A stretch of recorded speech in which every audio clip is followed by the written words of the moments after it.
Alicia, Cindy, and Patrick, you guys did an excellent job of presenting Iran with the U.S. sanctions and talked about how there were alternatives to Iran, and that was diplomacy and foreign aid and foreign trade and propaganda, intelligence operations, and breaking diplomatic relations and gunboat diplomacy and even blockading in war.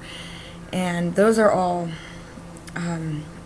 awesome, actually, how that there are recognizing that there are all alternatives to Iran. And if Israel decides that they've had enough, they're not afraid to just stop Iran in its tracks, and with them being our number one ally, as Alicia pointed out, that there's really not too much holding Iran back. But that would give us a unique opportunity, as Alicia pointed out, that we could somehow get involved and try to secure diplomatic relations again, or try to renegotiate, and it will give us the opportunity to become further involved in Iran. But the sanctions do put strongholds on Iran, and it isn't causing a protest. And I did point that out in my video as well, that it's not stopping the Iranian people from pursuing other avenues and working on their domestic policies. If they can't go in one way, they'll go in another. And if they can't have foreign trade, they will definitely switch to domestic and doing domestic trade and other means of keeping their economy going.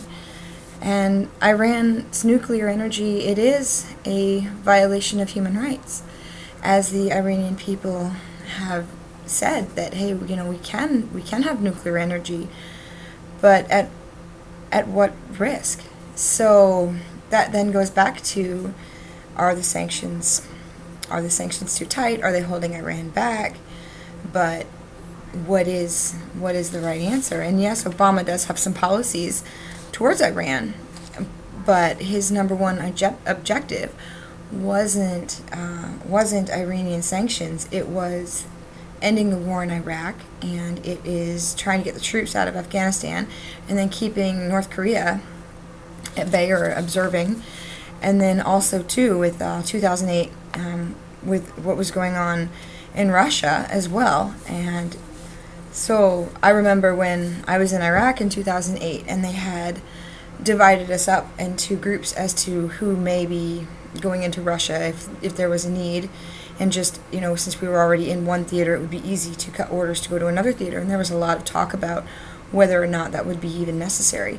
So there was that, and that's been primarily Obama's concern.